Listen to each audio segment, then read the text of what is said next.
श्री गणेशाय नमः। ओम गंगणपतये नमः।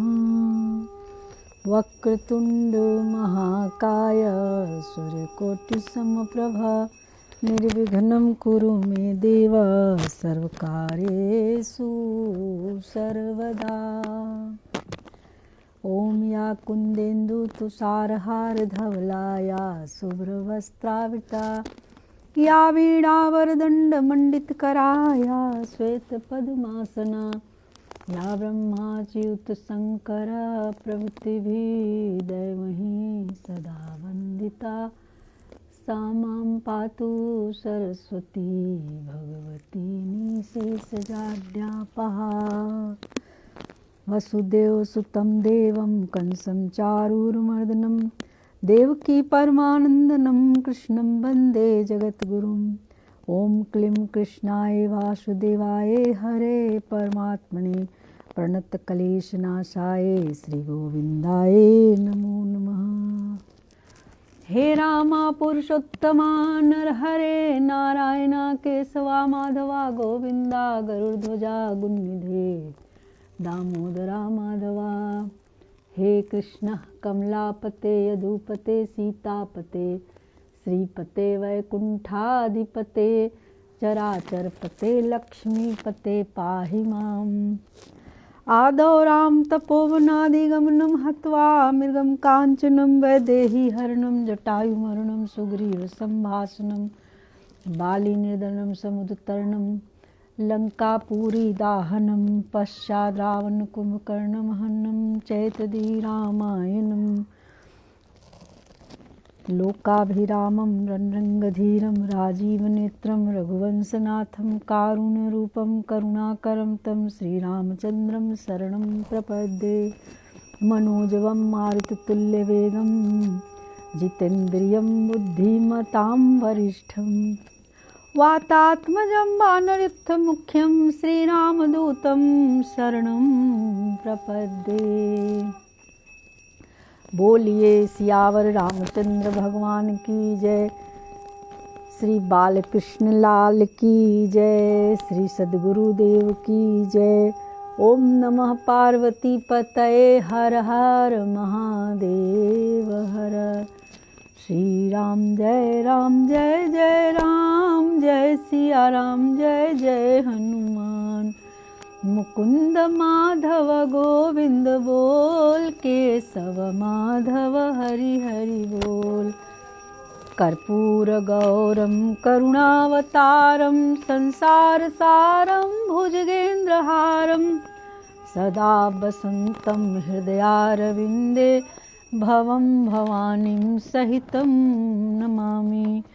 त्वमेव माता च पिता त्वमेव बन्धुश्च सखा त्वमेव विद्या द्रविणं त्वमेव सर्वं मम देव।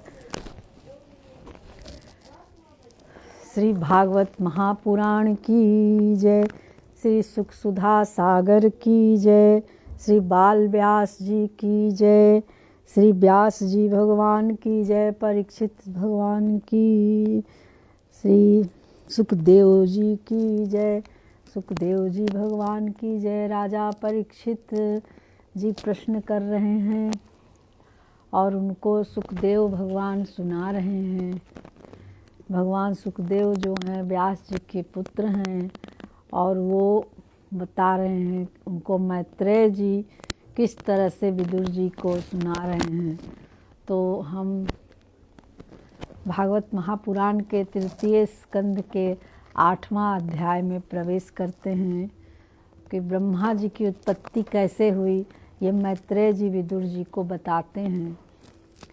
श्री मैत्रेय जी ने कहा कि विदुर जी आप भगवत भक्तों में प्रधान लोकपाल यमराज ही हैं।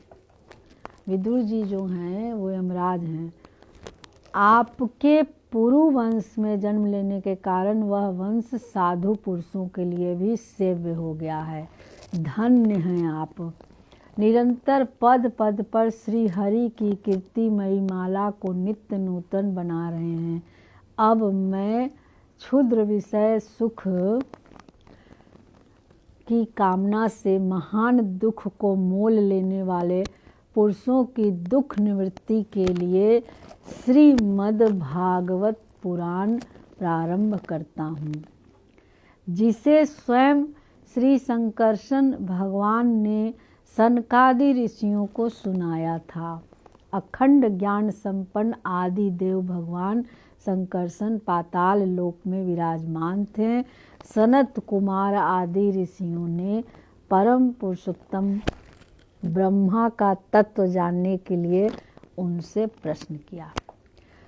उस समय शेष जी अपने आश्रय स्वरूप उन परमात्मा की मानसिक पूजा कर रहे थे, जिनका वेद वासुदेव के नाम से निरूपण करते हैं। उनकी कमल कोश सरीखे नेत्र बंद थे। प्रश्न करने पर सनत कुमार आदि ज्ञानी जनों के आनंद के लिए उन्होंने अधखोले नेत्रों से देखा।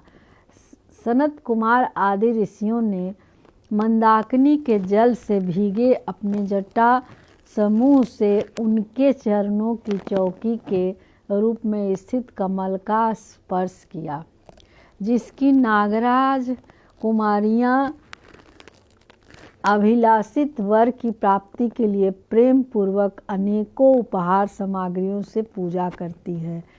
सनत कुमार आदि उनकी लीला के मर्मज्ञ हैं। उन्होंने बार बार प्रेम गदगद वाणी से उनकी लीला का गान किया। उस समय शेष भगवान के उठे हुए सहस्त्रों फन किरीटों के सहस्त्र सहस्त्र श्रेष्ठ मणियों की छिटकती हुई रश्मियों से जगमगा रहे थे। भगवान संकर्षण ने निवृत्ति परायण सनत कुमार जी को यह भागवत सुनाया था, ऐसा प्रसिद्ध है। सनत कुमार जी ने फिर इसे परम व्रतशील सांख्यायन मुनि को उनके प्रश्न करने पर सुनाया। परम हंसों में प्रधान श्री सांख्यायन जी को जब भगवान की विभूतियों का वर्णन करने की इच्छा हुई, तब उन्होंने इसे अपने अनुगत शिष्य हमारे गुरु श्री परशुराम जी को और बृहस्पति जी को सुनाया। इसके पश्चात परम दयालु पराशर जी ने पुलस्त्य मुनि के कहने से वह आदि पुराण मुझसे कहा। वत्स, श्रद्धालु और सदा अनुगत देखकर अब वही पुराण मैं तुम्हें सुनाता हूँ। सृष्टि के पूर्व यह संपूर्ण विश्व जल में डूबा हुआ था। उस समय एकमात्र श्री नारायण देव शेष शैया पर पौढ़े हुए थे। वे अपनी ज्ञान शक्ति को अक्षुण्ण रखते हुए ही योग निद्रा का आश्रय ले अपने नेत्र मूंदे हुए थे। सृष्टि कर्म से अवकाश लेकर आत्मानंद में मग्न थे। उनमें किसी भी क्रिया का उन्मेष नहीं था। जिस प्रकार अग्नि अपनी दाहिका आदि शक्तियों को छिपाए हुए काष्ठ में व्याप्त रहता है, उसी प्रकार श्री भगवान ने संपूर्ण प्राणियों के सूक्ष्म शरीर को अपने शरीर में लीन करके अपने आधारभूत उस जल में शयन किया। उन्हें सृष्टि काल आने पर पुनः जगाने के लिए केवल काल शक्ति को जागृत रखा। इस प्रकार अपनी स्वरूप भूता चिच्छिक शक्ति के साथ एक सहस्र चतुर्युग पर्यंत जल में शयन करने के अनंतर जब उन्हीं के द्वारा नियुक्त उनकी काल शक्ति ने उन्हें जीवों के कर्मों की प्रवृत्तियों के लिए प्रेरित किया, तब उन्होंने अपने शरीर में लीन हुए अनंत लोक देखे। जिस समय भगवान की दृष्टि अपने में ही निहित लिंग शरीर आदि सूक्ष्म तत्वों पर पड़ी, तब वह कलाश्रित रजोगुण से क्षुभित होकर सृष्टि रचना के निमित्त उनके नाभि देश से बाहर निकला। कर्म शक्ति को जागृत करने वाले काल के द्वारा विष्णु भगवान की नाभि से प्रकट हुआ वह सूक्ष्म तत्व कमल कोश के रूप में सहसा ऊपर उठा और उसने सूर्य के समान अपने तेज से उस अपार जल राशि को दे दीप्यमान कर दिया। संपूर्ण गुणों को प्रकाशित करने वाले उस सर्वलोकमय कमल में वे विष्णु भगवान ही अंतर्यामी रूप से प्रविष्ट हो गए। तब उसी में से बिना पढ़ाए ही स्वयं संपूर्ण वेदों को जानने वाले साक्षात देव मूर्ति श्री ब्रह्मा जी प्रकट हुए, जिन्हें लोग स्वयं भू कहते हैं। उस कमल की कर्णिका गद्दी में बैठे हुए ब्रह्मा जी को जब कोई लोक दिखाई नहीं दिया, तब वे आंखें फाड़कर आकाश में चारों ओर गर्दन घुमाकर देखने लगे। इससे उनके चारों दिशाओं में चार मुख हो गया। उस समय प्रलयकालीन पवन के थपेरों से उछलती हुई जल की तरंगमालाओं के कारण उस जल राशि से ऊपर उठे हुए कमल पर विराजमान आदिदेव ब्रह्मा जी को अपना तथा उसे लोक तत्व रूप कमल का कुछ भी रहस्य न जान पड़ा। वे सोचने लगे कि इस कमल की कर्णिका पर बैठा हुआ मैं कौन हूँ? यह कमल भी बिना किसी अन्य आधार के जल में कहाँ से उत्पन्न हो गया? इसके नीचे अवश्य कोई ऐसी वस्तु होनी चाहिए जिसके आधार पर यह स्थित है। ऐसा सोचकर वे उस कमल की नाल के सूक्ष्म छिद्र में होकर उस जल में घुसे, किंतु उस नाले के आधार को खोजते खोजते नाभि देश के समीप पहुंच जाने पर भी वे उसे पा नहीं सके। विदुर जी उस समय अंधकार में अपने उत्पत्ति स्थान को खोजते खोजते ब्रह्मा जी को बहुत काल बीत गया। यह काल ही भगवान का चक्र है जो प्राणियों को भयभीत करता हुआ उनकी आयु को क्षीण करता रहता है। अंत में विफल मनोरथ हो वे वहाँ से लौट आएं और पुनः अपनी आधारभूत कमल पर बैठकर धीरे धीरे प्राणवायु को जीत कर चित्त को निसंकल्प किया और समाधि में स्थित हो गए। इस प्रकार पुरुष की पूर्ण आयु के बराबर काल तक अर्थात दिव्य 100 वर्ष तक अच्छी तरह योगाभ्यास करने पर ब्रह्मा जी को ज्ञान प्राप्त हुआ। तब उन्होंने अपने उस अधिष्ठान को जिसे वे पहले खोजने पर भी नहीं देख पाए थे, अपने ही अंतःकरण में प्रकाशित होते देखा। उन्होंने देखा, ब्रह्मा जी देख रहे हैं, उन्होंने देखा कि उस प्रलयकालीन जल में शेष जी के कमल नाल सदृश गौर और विशाल विग्रह की सैया पर पुरुषोत्तम भगवान अकेले ही लेटे हुए हैं। शेष जी के 10,000 फण छत्र के समान फैले हुए हैं। उनके मस्तक पर किरीट शोभायमान है। उनमें से जो मणियाँ जड़ी हुई हैं उनकी कांति में चारों ओर का अंधकार उनकी कांति से दूर हो गया है। वे अपने श्याम शरीर के आभास में मरकत मणि के पर्वत शोभा को भी लज्जित कर रहे हैं।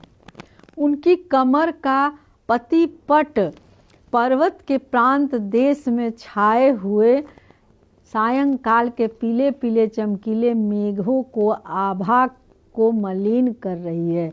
सिर पर सुशोभित स्वर्ण मुकुट स्वर्णमय शिखरों का मान मर्दन कर रहा है। उनकी वनमाला पर्वतों के रत्न जल प्रवान औषधि और पुष्पों की शोभा को परास्त कर रही है तथा उनके भुज दंड वेणु दंड और चरण वृक्षों का तिरस्कार करते हैं। उनका वह श्री विग्रह अपने परिमाण से लंबाई चौड़ाई में त्रिलोकी का संग्रह किए हुए है। वह अपने शोभा से विचित्र एवं दिव्य वस्त्र आभूषणों के शोभा को सुशोभित करने वाला होने पर भी पीताम्बर आदि अपनी वेशभूषा से सुसज्जित हैं। अपनी अपनी अभिलाषा की पूर्ति के लिए भिन्न भिन्न मार्ग से पूजा करने वाले भक्तजनों की कृपा पूर्वक अपने भक्त वत्सल कल्प चरण कमलों का दर्शन दे रहे हैं, जिनके सुंदर अंगुली दल नख चंद्र की चंद्रिका से अलग अलग स्पष्ट चमकते रहते हैं। सुंदर नासिका, अनुग्रह वर्षा, भौहें कानों में झिलमिलाते हुए कुंडलों की शोभा, बिंबा फल के समान लाल लाल अधरों की कांति एवं लोकातिहारी मुस्कान से युक्त मुखार बिंद के द्वारा वे अपने उपासकों का सम्मान अभिनंदन कर रहे हैं। पुरुषोत्तम भगवान जो विष्णु जी हैं, वत्स उनके नितंब देश में कदम कुसुम की केसर के समान पीत वस्त्र और स्वर्णमयी मेखला सुशोभित है तथा वक्ष स्थल में अमूल्य हार और सुनहरी रेखा वाले श्री वत्स के चिन्ह अपूर्व शोभा हो रही है। वे अव्यक्त मूल चंदन वृक्ष के समान हैं। महामूल केयूर और उत्तम उत्तम मणियों से सुशोभित उनके विशाल भुजदंड ही मानो उनकी सहस्त्रों शाखाएं हैं और चंदन के वृक्षों में जैसे बड़े बड़े सांप लिपटे रहते हैं, उसी प्रकार उनके कंधों को शेष जी के फनों ने लपेट रखा है। कितना बड़ा होगा सोचिए, हम लोग तो उसमें कहीं कुछ है ही नहीं। वे नागराज अनंत के बंधु श्री नारायण ऐसे जान पड़ते हैं मानो कोई जल से घिरे हुए पर्वत राज ही हो। पर्वत पर जैसे अनेकों जीव रहते हैं, उसी प्रकार वे संपूर्ण चराचर के आश्रय हैं। शेष जी के फणों पर जो सहस्त्रों मुकुट हैं, वे ही मानो उस पर्वत के स्वर्ण मंडित शिखर हैं तथा वक्ष स्थल में विराजमान कौस्तुभ मणि उसके गर्भ से प्रकट हुआ रत्न है।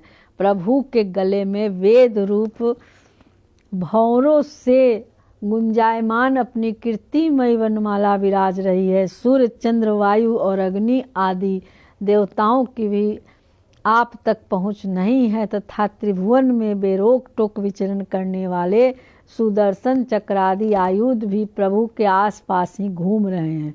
उनके लिए भी आप अत्यंत दुर्लभ हैं।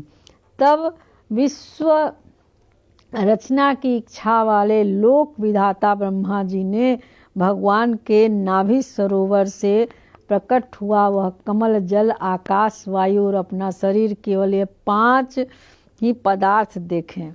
इनके सिवा और कुछ उन्हें दिखाई न दिया। रजोगुण से व्याप्त ब्रह्मा जी की प्रजा की रचना करना चाहते थे। ब्रह्मा जी प्रजा की रचना करते करते जब उन्होंने सृष्टि के कारण रूप केवल ये 5 ही पदार्थ देखे, तब लोक रचना के लिए उत्सुक होने के कारण वे अचिंत गति से श्री हरि में चित्त लगाकर उन परम पूजनीय प्रभु की स्तुति करने लगे। तो श्री कृष्ण गोविंद हरे मुरारे, हे नाथ नारायण वासुदेव, श्रीमन्नारायण नारायण हरि हरि, श्रीमन्नारायण नारायण हरि हरि। हो भगवन नारायण नारायण नारायण, श्रीमन्नारायण नारायण नारायण, लक्ष्मी नारायण नारायण नारायण। इस तरह से 8वां अध्याय का विश्राम हुआ। तृतीय स्कंद का 8वां अध्याय का विश्राम हुआ और कल हम 9वां अध्याय में प्रवेश करेंगे। उसमें ब्रह्मा जी द्वारा भगवान की कैसे स्तुति की गई है, हम इस बात का चर्चा करेंगे।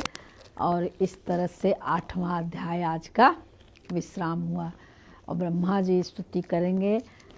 तो श्रीमन्नारायण नारायण हरि हरि, भगवन नारायण नारायण नारायण, प्रभु नारायण नारायण नारायण। श्री भागवत भगवान की है आरती, पापियों को पाप से है तारती। ये अमर ग्रंथ ये मुक्ति पंथ ये पंचम वेद निराला है, नव ज्योति जगाने वाला है। हरि नाम यही हरि ध्यान यही, जग के मंगल की आरती।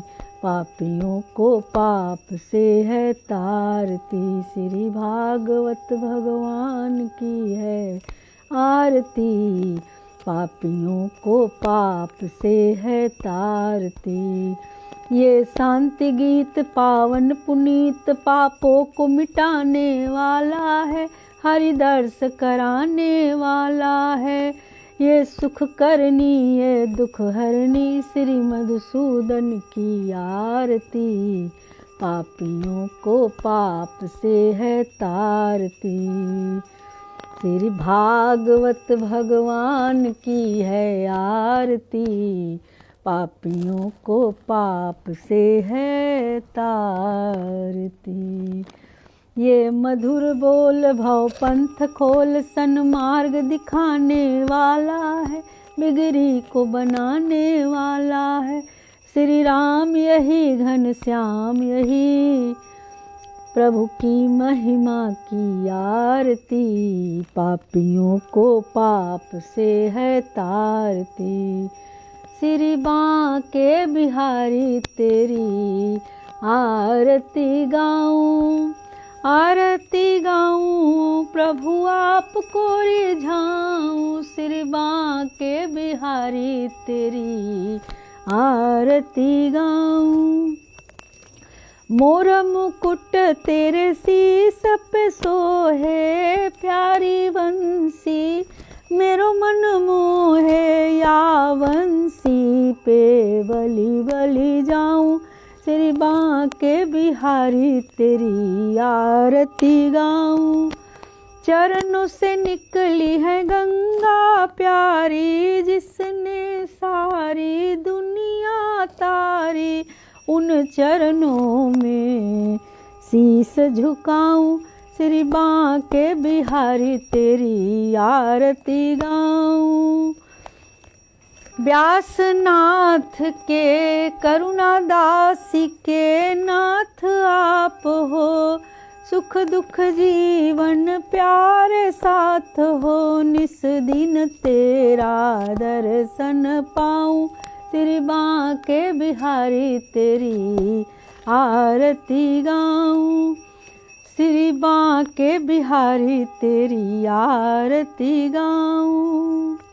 मेरे मोहन जीवन धन हो, या छवि के मैं दर्शन पाऊं, श्री बांके बिहारी तेरी आरती गाऊं। श्री बांके बिहारी तेरी आरती गाऊं। कर्पूर गौरम करुणावतारम, संसार सारम भुजगेन्द्रहारम। सदा वसन्तं हृदयारविन्दे, भवं भवानीं सहितं नमामि। त्वमेव माता च पिता त्वमेव, त्वमेव बन्धुश्च सखा त्वमेव, त्वमेव विद्या द्रविणं त्वमेव, त्वमेव सर्वं ममेव देव। मंत्रहीनं क्रियाहीनं भक्तिहीनं जनार्दन, यत्पूजितं मया देव परिपूर्ण तदस्तु मे। जय जय श्री राधे। राधे राधे माला भाभी, राधे राधे आपको। आप लाइक और सब्सक्राइब ज़रूर करिए। आप लोग जो भी इस वीडियो को देख रहे हैं फेसबुक पे, इसको मैं इसके बाद उसको मैं यूट्यूब पे डालती हूँ, तो यूट्यूब पे आप लाइक और सब्सक्राइब ज़रूर करिए, ताकि आप लोग और ज़्यादा से ज़्यादा सुने और ज्ञान प्राप्त हो और पुण्य का लाभ कमाएं, पुण्य के भागी बने। जय जय श्री राधे। श्रीमन्नारायण नारायण हरि हरि, श्रीमन्नारायण नारायण हरि हरि। हो भगवान नारायण नारायण नारायण, श्रीमन्नारायण नारायण नारायण, लक्ष्मी नारायण नारायण नारायण। प्रभु नारायण नारायण नारायण। कन्हैया कन्हैया पुकारा करेंगे, लताओं में ब्रज की गुजारा करेंगे। कन्हैया कन्हैया पुकारा करेंगे। कहीं तो मिलेंगे वो बांके बिहारी, कहीं तो मिलेंगे वो बांके बिहारी। उन्हीं के चरण चित लगाया करेंगे। कन्हैया कन्हैया पुकारा करेंगे, कन्हैया कन्हैया पुकारा करेंगे। वहीं उनको झूला झुलाया करेंगे, उन्हें हम बिठाएंगे आँखों में दिल में। उन्हीं से सदा लो लगाया करेंगे। कन्हैया कन्हैया पुकारा करेंगे। चरण पर उन्हें हम मनाया करेंगे, उन्हें प्रेम डोरी से हम बांध लेंगे। तो फिर वो कहाँ जाया करेंगे। कन्हैया कन्हैया पुकारा करेंगे। वही मेरे संकट मिटाया करेंगे, वही मेरे संकट मिटाया करेंगे। उन्होंने नचाए थे ब्रह्मांड सारे, मगर हम उन्हें शीश झुकाया करेंगे। भेजेंगे जहाँ प्रेम से नंद नंदन, कन्हैया छवि को दिखाया करेंगे। कन्हैया कन्हैया पुकारा करेंगे। लताओं में ब्रज की गुजारा करेंगे, लताओं में ब्रज की गुजारा करेंगे। बना कर के हृदय में प्रेम का मंदिर, वहीं उनको झूला झुलाया करेंगे। कन्हैया कन्हैया पुकारा करेंगे।